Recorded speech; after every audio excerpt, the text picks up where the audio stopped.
10 saatı keçdisə o xayanı döndürmək olmur. Artıq həmin uşaq belə deyək də Bir orqanını itirmiş olur. Bəli. Şiddətli ağrı ilə xəstəxanaya müraciət edirlər. Bir oğlan uşaqdır, 14 yaşı var. Nə qasıqda tükü yoxdur, nə səsi dəyişməyib, nə tərinin qoxusu dəyişməyib, nə xarakteri dəyişməyib, elə uşaq kimidir. 3,7 santimdən qısa olmamalıdır. Xayaların həzmi 1 millimdən az olmamalıdır. Ölüm riskinə qədər gətirib çıxara bilər. Salam dostlar, hər vaxtınız xeyir olsun. Demə kanalında Sağlam Həyat layihəsinə baxırsınız. Bugün daha çox valideynləri maraqlandıran bir mövzu ilə qarşınızdayıq. Uşaqlarda hansı belə deyək də əlamətlər olarkən hansı problemlərdən şübhələnməliyik? Buna görə studiyamıza uşaq cərrahı və uşaq uroloqu Vüsal Cəfərovu dəvət etmişik. Vüsal bəy, xoş gördük. Necəsiniz? Xoş gördük. Təşəkkürlər. Yaxşı olun. Çox sağ olun. Vüsal bəy, ümumiyyətlə YouTube kanalımızın izləyiciləri üçün siz istəyirəm biraz özünüzü təqdim eləyəsiniz, sizi tanısınlar. Mən 2016-cı ildən Mərkəzi Gömrük Hospitalında çalışıram. Yəni İstanbul Universiteti Cərrahpaşa Tibb Fakültəsində uzmanlığımı tamamladıqdan sonra təqribən 10 ildir artıq eyni mərkəzdə çalışıram və uşaqların həm anadan gəlmə qüsurları, yəni qüsurlar dediyimiz zaman daha çox uroloji, bağırsaqla bağlı problemlər və xüsusilə tənəffüs yolları problemləri yeni doğulmuşlarda ta 16-17 yaşa qədər olan uşaqlarda kəskin cərrahi xəstəliklər və digər qarın boşluğu orqanlarının cərrahi problemlərlə məşğul oluram. Təbii uşaq cərrahiyyəsi biraz geniş bir sahədir və daha çox bu sahədə bizə müraciətlər uşaq urologiyası ilə bağlı olur və bunun bir səbəbi uşaq uroloji problemlərinin digər problemlərə görə daha çox olmasıdır. Digər bir səbəbi isə maarifləndirmənin nəticəsində araşdırmaların yüksək səviyyədə olması. Yəni siz deyək ki, bir böyrək haqqında bir şey danışırsınız. Hansı ki, valideyn o uşağını müayinə etdirməyəcəkdi, amma gedib müayinə etdirdiyi zaman görür ki, böyrəyində bir problem var. Bu zaman uşağını bir uşaq uroloquna aparır. Yəni bir səbəb də hiperdiaqnostika deyirik. Diaqnostikanın biraz yüksək səviyyədə olmağı problemlərin ortaya çıxmağına bir səbəb olur. Belə, yəni bizim sahəmiz bu sahədir. Daha çox uşaqlarla uğraşırıq. Niyə görə məsələn ümumi cərrahla uşaq cərrahı ayrıdır? Məsələn, niyə görə belə bir ixtisasa ehtiyac var ki, məsələn, ümumi cərrahiyyəni bitirən bir həkim uşaq cərrahı ola bilməzmi? Əslində haqlısınız. Təqribən 70-ci illərə qədər, 70-80-ci illərə qədər bütün dünyada sizin dediyiniz mexanizmdən çalışıbdır hər bir şey. Yəni uşaq cərrahiyyəsinin əməliyyatlarını ümumi cərrahlar icra ediblər. Hətta ümumi cərrahlar bütün ortopediya əməliyyatlarını, bəzi beyin əməliyyatlarını, şunt əməliyyatlarını belə icra ediblər. Ginekoloji əməliyyatları, amma tibb inkişaf elədikcə bəlli bir potensiala gələn həkimlər olduqca və buradan bəlli olur ki, nə qədər dar sahə olarsa, keyfiyyət bir o qədər yüksək olur. Məsələn, bugünkü gün biz uşaq cərrahiyyəsində belə 10 il bundan əvvəlki deyil sistem. Misal üçün, uşaq onkologiyasıdır, uşaq torakal cərrahiyyəsidir, uşaq urologiyasıdır, uşaq travma cərrahiyyəsi ayrı bir bölmədir. Bundan başqa uşaqların bəzi anadan gəlmə qüsurlarını məşğul olan uşaq yeni doğulmuşların cərrahiyyəsidir. Yəni bu artıq dünyada belə bir tendensiya var ki, bu sahələr bir-birindən ayrılmağa doğru gedir. Yəni üst mütəxəssislər yetişdikcə, həkim sayı artdıqca və işin keyfiyyətini artırmaq məqsədi ilə yaxşı olar ki, bir həkim təsəvvürünüzə gətirin ki, bir həkim həm apendisit eləyir, həm ağciyər əməliyyatı eləyir, həm böyrək əməliyyatı eləyir, həm misal üçün ürək əməliyyatı eləyir, bunun həm sümük əməliyyatı eləyir. Nə qədər yüksək səviyyəli həkim olsa da, bu bir sahə ilə məşğul olduğu zaman olacaq keyfiyyət orada olmur. Ona görə, yəni məsələn, inkişaf eləmiş Avropa ölkələrində, məsələn Almaniyada bu sahələr daha dar ixtisaslar bölünübdür. Məsələn, bağırsağın sadəcə nazik bağırsaqların xəstəliklərlə məşğul olan cərrah ayrıdır. Yoğun bağırsaq xəstəliklərlə məşğul olan cərrah ayrıdır. Mədə xəstəliklərlə məşğul olan cərrah ayrıdır. Yəni ümumi cərrahiyyəni belə bu dərəcədə bölüblər. Yəni ixtisas nə qədər spesifik olsa, keyfiyyət bir o qədər yüksək olur, bəli. Bu danılmaz faktdır. İstəyirəm konkret xəstəliklər və konkret suallar əsasında davam elətdirək mövzumuzu. Bəli. Bax, ən geniş yayılmışlardan biri apendisit, kör bağırsaqda deyirlər buna. Bax, hansı hallarda valideyn apendisitdən şübhələnməlidir? Qarnın hansı nahiyəsində ağrı olarkən və yaxud da digər hansı əlamətlər var ki, valideyn apendisitdən şübhələnib həkimə müraciət etməlidir? Belə deyək, bu apendisit məsələsi ümumiyyətlə uşaqların ən çox təcili əməliyyat olduğu cərrahi problemdir, kəskin apendisit.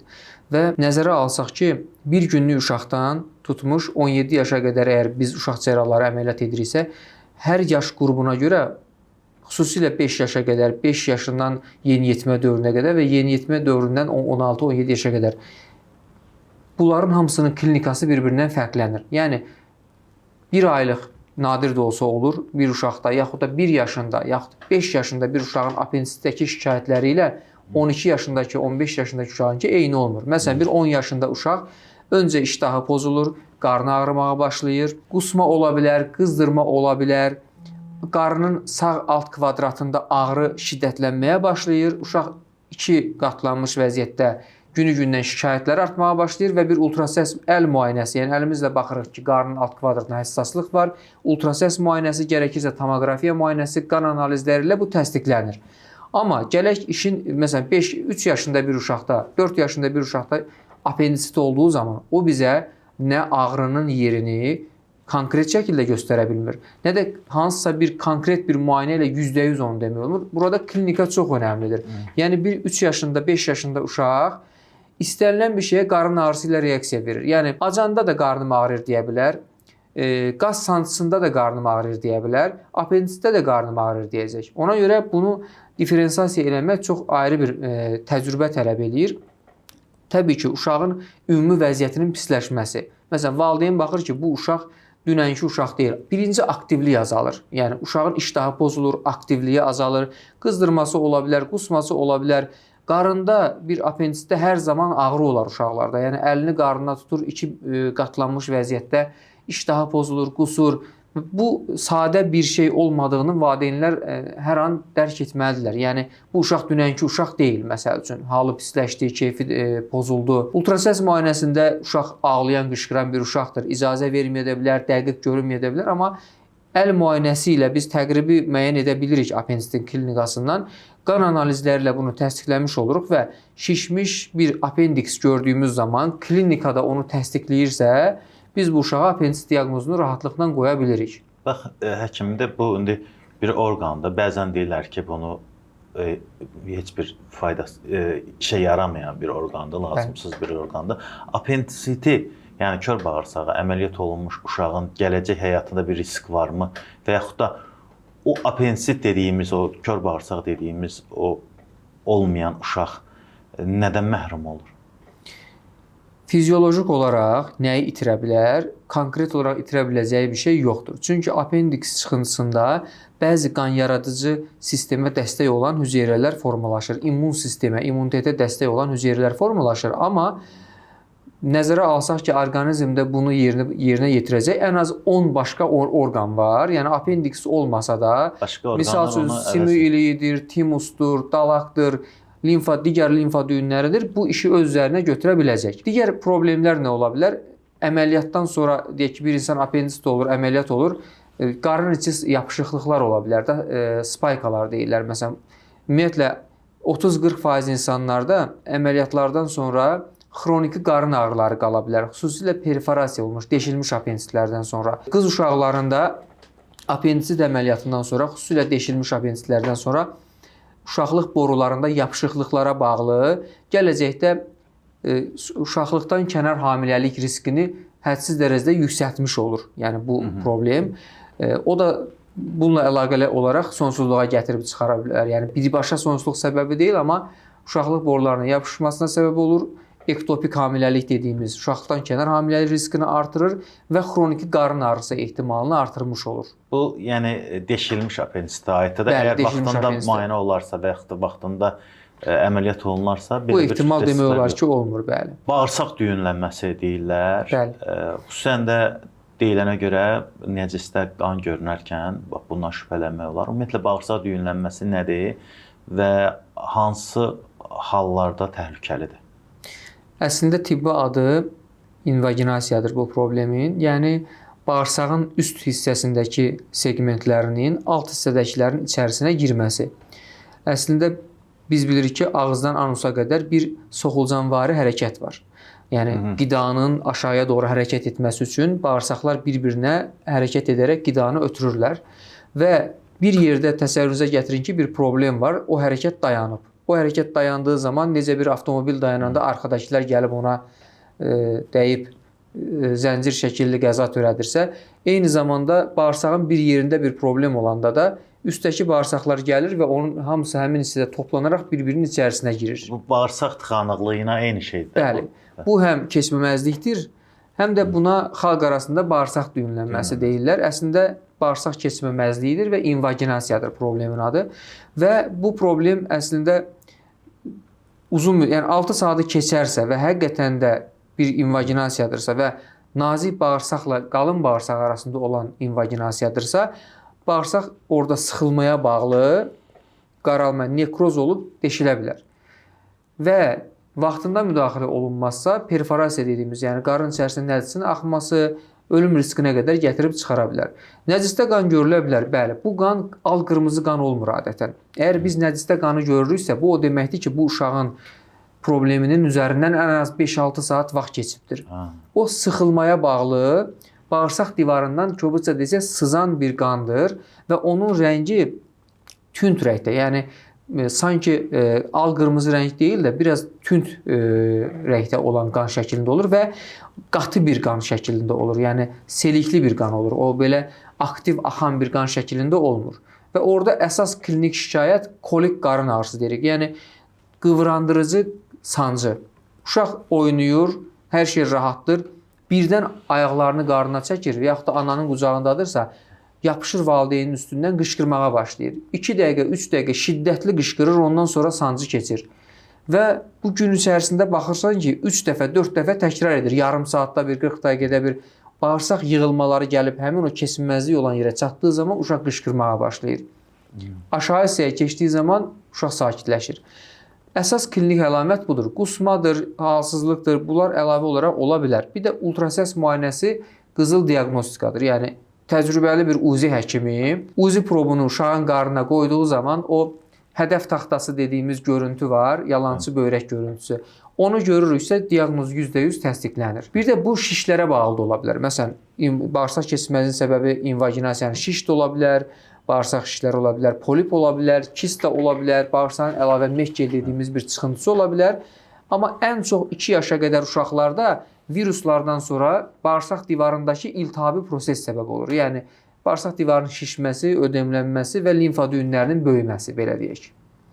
Bəs bunun bu birbaşa əməliyyata göstərişdirmi? Yəni bəli, əgər invaginasiya nazik bağırsaq, qalın bağırsaq arasındadırsa, bunlara mütləq cərrahi müdaxilə edirik. Başqa yolu yoxdur. Yoxdur, bəli. Təbii, cərrahi müdaxilə dediyimiz açıq əməliyyat etmirik onları. 95%-i düz bağırsağa hava verməklə, maye verməklə 95%-i açılır bunların. Təqribən 5%-i açıq əməliyyata getmə ehtimalı var. Yəni sırf hava verirsiniz, kəsinti falan olmur? Olmur, xeyr. Kəsik olmur. Kəsik olmur.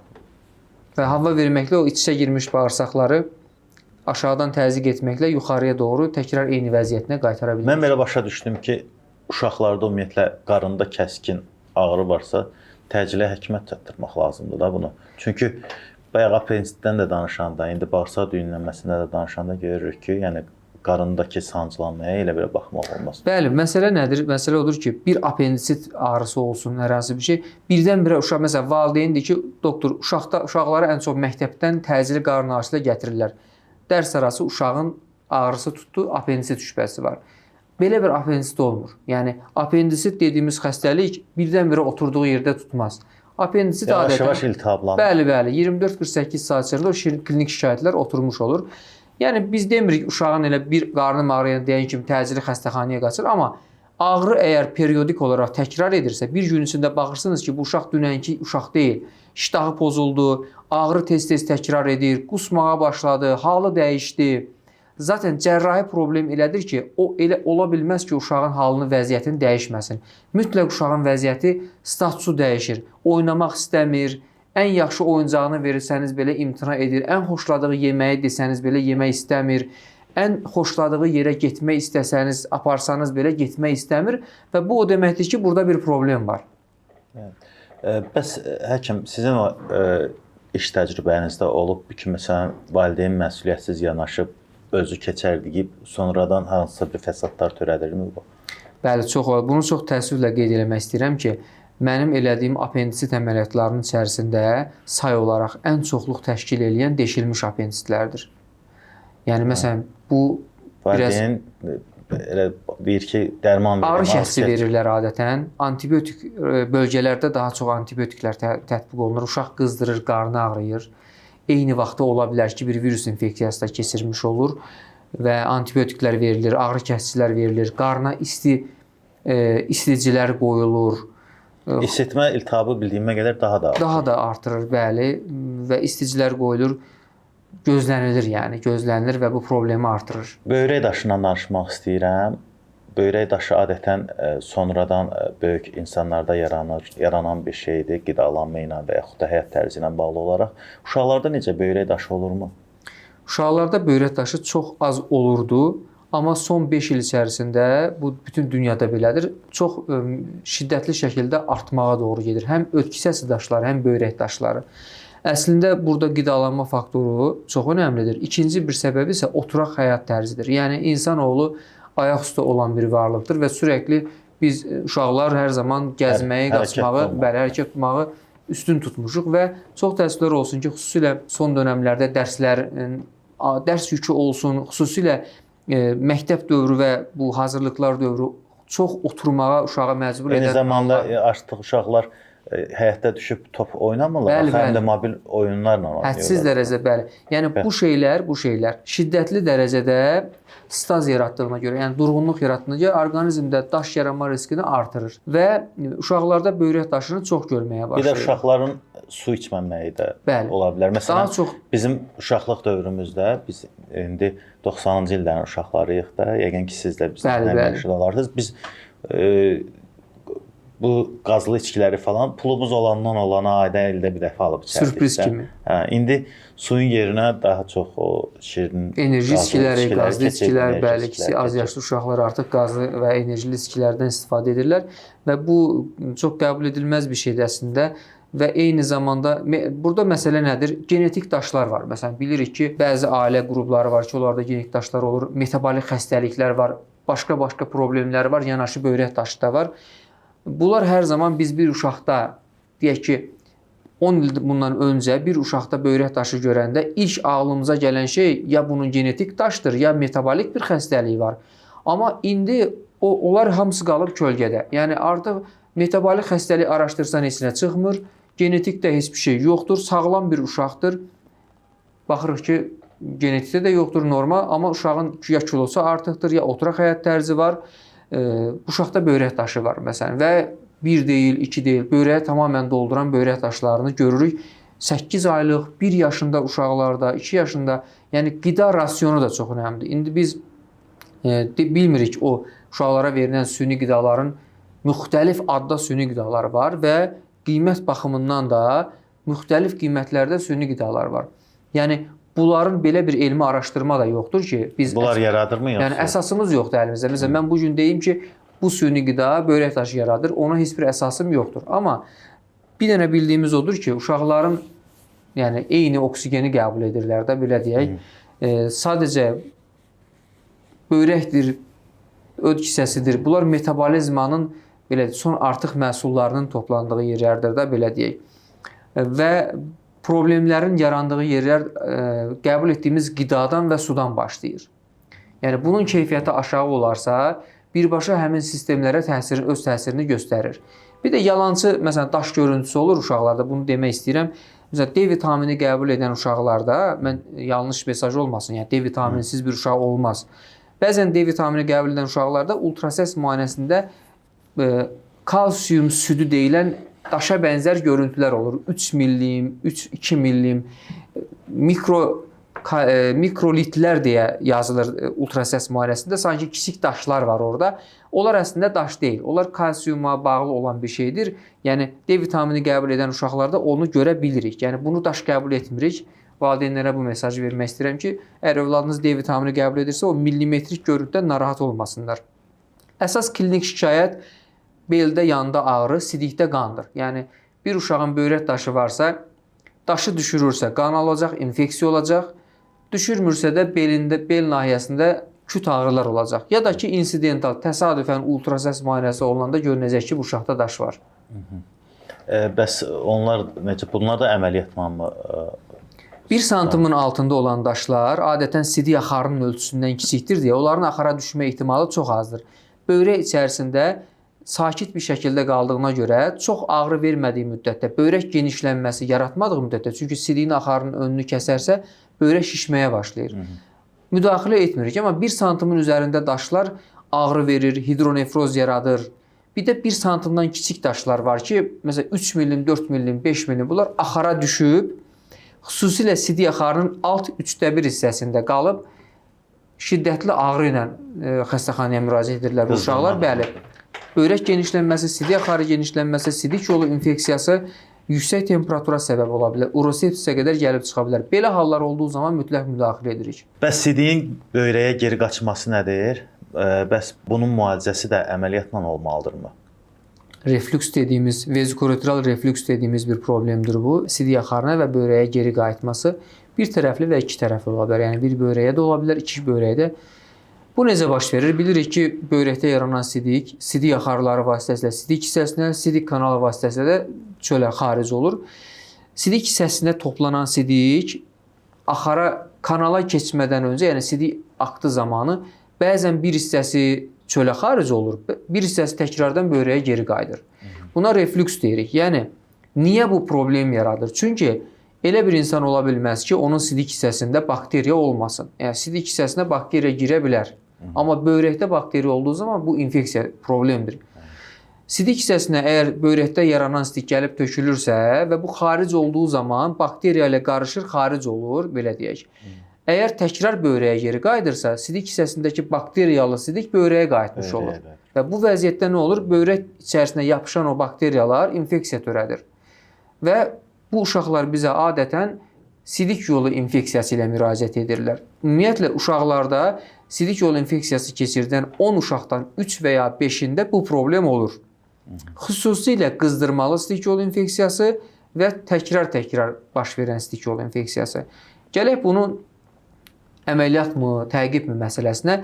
Burada 5 dərəcə var. Ən ağır dərəcə 5-ci dərəcədir, ən yüngül dərəcə 1-ci dərəcədir. Yəni, sidik böyrəyə tam qayıdıb, böyrəyə genişləndirib və onun fəaliyyətini aşağı salırsa, bunlara müdaxilə edirik, kobudca desək. Amma aşağı dərəcədirsə təqib oluna bilər. Nə vaxta qədər? 1 yaşından hətta 3 yaşına qədər belə izlənilə bilər. Böyrək zərər görmürsə, qoruyucu müalicələrlə böyrəyə bir uşağın infeksiyası olmursa, təqribən 80-85%-ə qədər aşağı dərəcə reflükslər öz-özündən sağalır.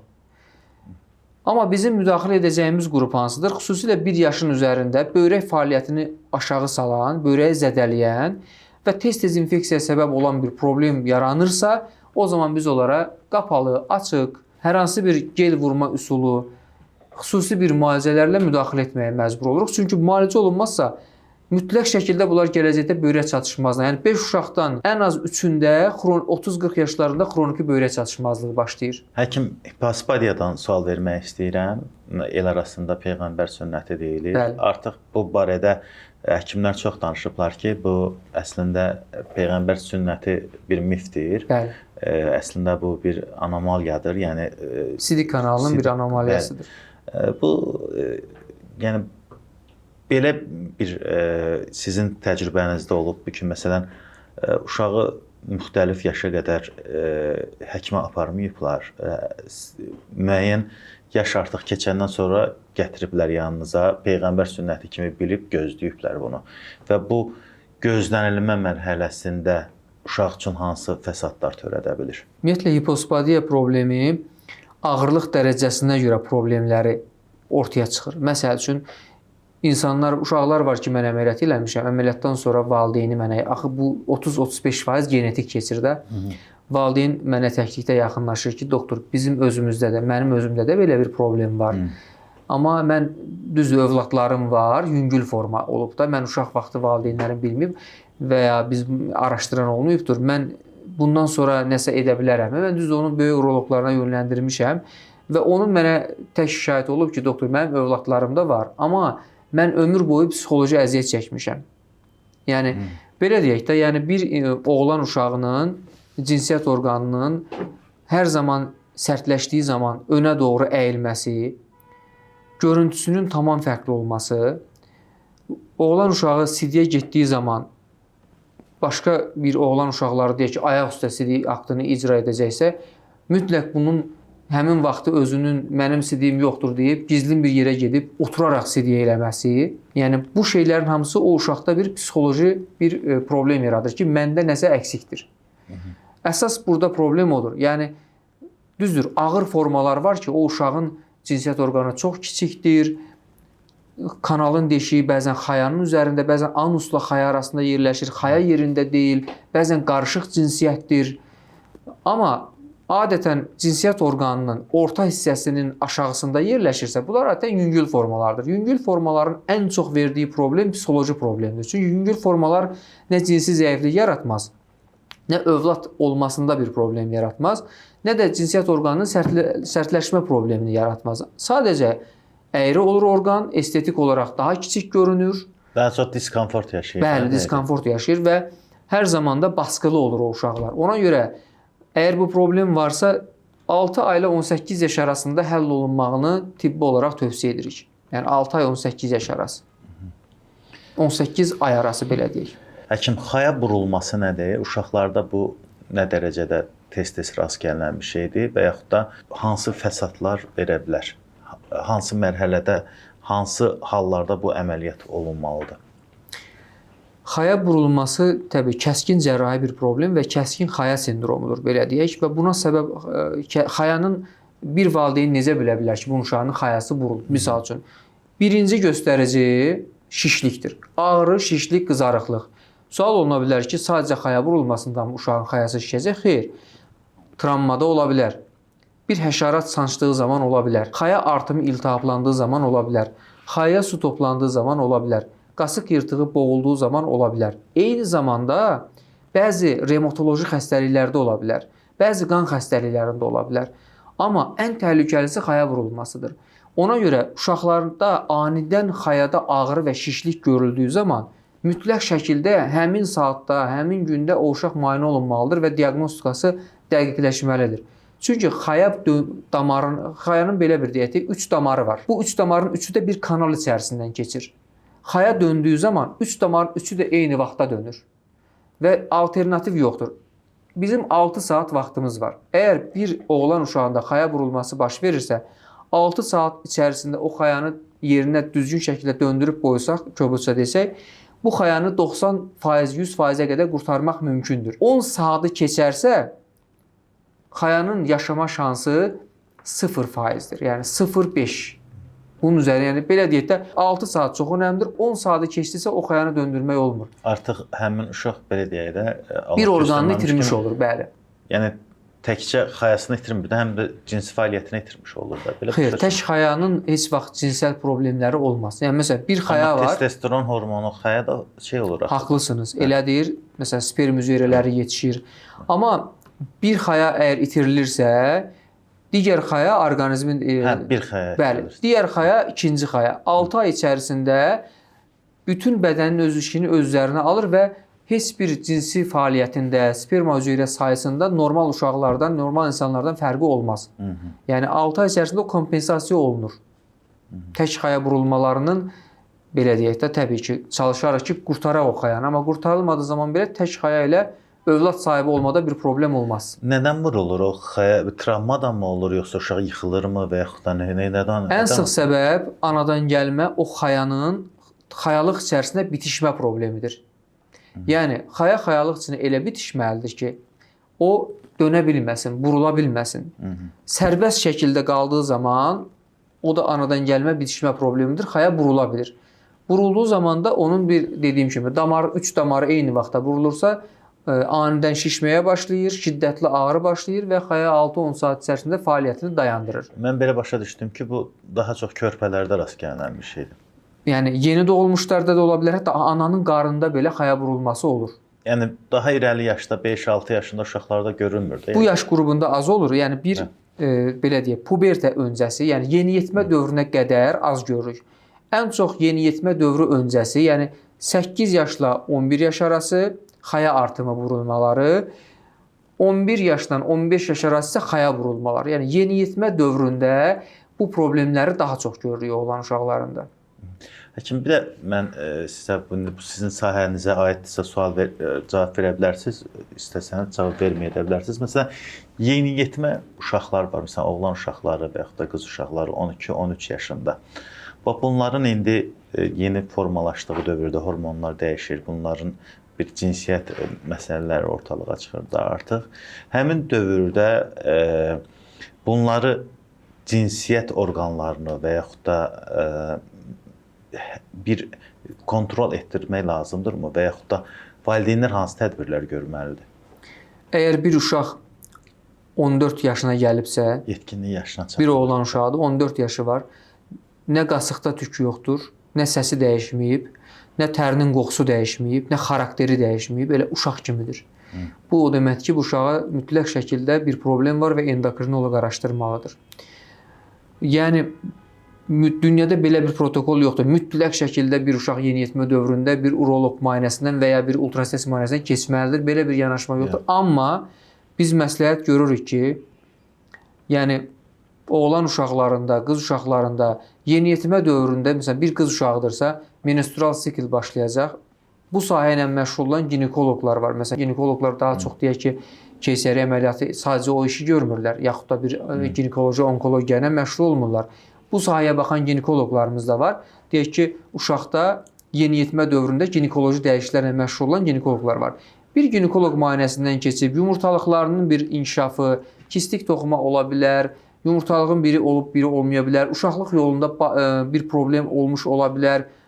O baxımdan bir ginekoloji müayinədən keçmələri yeniyetmə dövründə məqsədə uyğundur. Eyni zamanda da bir oğlan uşağının ən azından xayalarında varikoselin olub-olmaması, cinsiyyət orqanının ölçüsüdür, boyudur. Misal üçün bir oğlan uşağı doğulubdur, gəlibdir məsələn 6 ayına. Bir oğlan uşağı da 3 yaşındadır. Valideyn deyir ki, doktor 6 aylı oğlum var, bir də 3 yaşında oğlum var. İkisinin də cinsiyyət orqanı eynidir. Əslində düz deyir. Çünki ilk 6 ay içərisində cinsiyyət orqanı böyüyür, bir də yeniyetmə dövründə böyüyür. Yəni 3 yaşında, 5 yaşında böyüsə zaten bir problemdir. Uşaq vaxtından əvvəl yeniyetmə dövrünə girə bilər. Ona görə standartlar var da. Misal üçün yeni doğulmuşdursa 2.5 santimdən kiçik olmamalıdır penisin ölçüsü. Yeniyetmə dövrünə qədər 3.7 santimdən penisi arxa tərəfdən ölçəndə 3.7 santimdən qısa olmamalıdır. Xayaların həzmi 1 millimdən az olmamalıdır. Bu göstəricilərin altındadırsa mütləq şəkildə bir endokrinoloq müayinəsindən keçməlidir uşaq. Təşəkkür edirik doktor. Çox sağ olun. Bir valideynsizsə, sizin evladınız varsa və yaxud da evladlarınız varsa, mütləq bu cür maarifləndirici videolara baxmağınız, həkim məsləhətlərinə baxmağınız yaxşıdır. Çünki adi bir gecikmə, yəni 5-6 saatlıq bir gecikmə belə evladınızın gələcək həyatını qaralda bilər. Ona görə də bax bu videonu bəyənin dostlar. Eyni zamanda paylaşın, digər valideynlərlə paylaşın. Sizin qarşınıza çıxıbsa, yaxın qohumlarınızla, dostlarınızla bu videonu paylaşın ki, elmi, tibbi maarifləndirmə videoları da daha çox izlənsin. Müsahib sizə də dərin təşəkkürümüzü bildiririk. Həqiqətən də suallara çox sərrast, çox dəqiq, çox lakanik şəkildə cavab verdiyiniz Təşəkkür edirəm dəvətiniz üçün, insanlar üçün də həm də belə sadə şəkildə izah etdiyiniz üçün mən ümid edirəm ki, bu videomuz faydalı olacaq. Təşəkkürlər bir də.